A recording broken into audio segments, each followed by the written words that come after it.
Welcome back. As a second vaccine rollout begins today across the country, many of the doctors and nurses who have worked tirelessly during this pandemic, they are starting to get vaccinated. Dr. Paul Bradley helped enroll more than 1,000 volunteers in COVID vaccine trials this year, all while strictly adhering to COVID restrictions in his personal life. But just last week, he finally got a vaccine. He got a dose of the Pfizer vaccine, and he joins me now.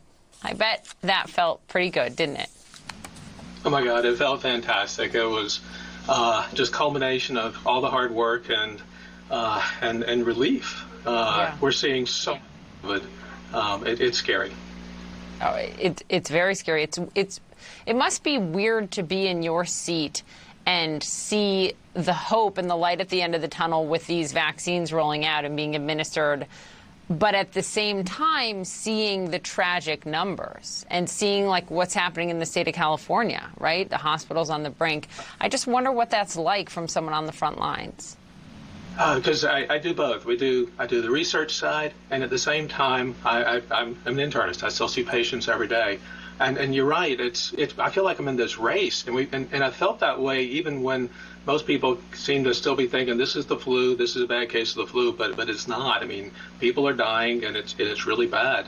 And so, very quickly, as soon as we can, we got to vaccinate everyone before everyone gets sick. You've said before that you feel like you work in a petri dish every day, and that's true. And so now, obviously, you've got to feel a little bit more protected, not fully.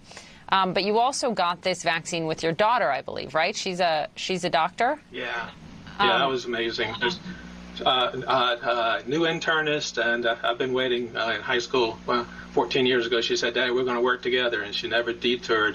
And so the fact when the two of us got to go arm in arm to get our first shot was just, it was fantastic. I bet. But you've also heard from some of your colleagues texting back and forth with you, your doctor buddies, as you call them, that were asking you before you got the vaccine, like, really? Are you really going to do it? Is there mistrust within your medical community about these vaccines?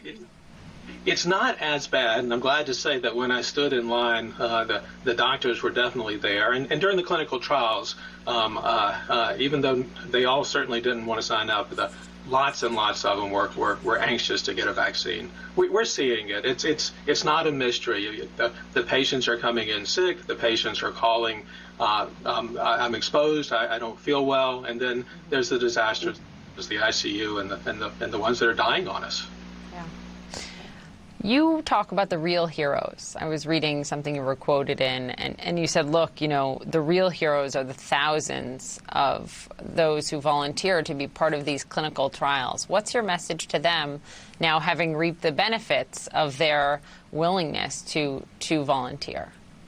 Yeah, it's great. I tell them all, for months I called them heroes. Now I call them geniuses, right? Because everyone else gave them a hard time. Everyone else, oh, you can't believe you did that. And now it's kind of funny because the same people, wow, you're already vaccinated. Wow, you're already immune. Where do I go? Where do I get mine? How do I get mine? So yeah, they're heroes and geniuses. We have some pretty adorable pictures that we think will bring smiles to the faces of some of the folks watching. Here you are with your family and your grandchildren. We've got some more adorable pictures of your your little grandkids there. I wonder what it's like for you to see those pictures and realize that soon enough, you know, a month from now when you're fully vaccinated, you know, you might be able to cuddle them just like old times. I like new times, because this is going to be a first.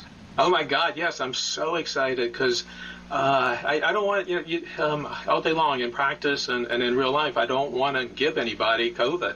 I have my mask, I wear it religiously, and it's catch-22. My daughter and I, as I said, we're potentially typhoid Mary, right? And we don't want to be spreading it. But the opportunity finally, the cool part to everybody who's contemplating, I want a vaccine, whatever, it's really neat. At least Pfizer released their data. 1 week after the first shot, you basically have around a 55% chance of not getting COVID. And then incredibly, 28 days later, you are 95% likely not to get COVID. And even the 5% that get COVID, at least in the Pfizer data, did not have a serious illness. In fact, it was almost like the sniffles. Well, thank you for doing what you do every day and for being with us. And I am just very happy for you getting to hold those little babies very soon. Thank you, Dr. Paul Bradley. Thank you for helping spread the word. We want to line everybody up. Of course. Well, this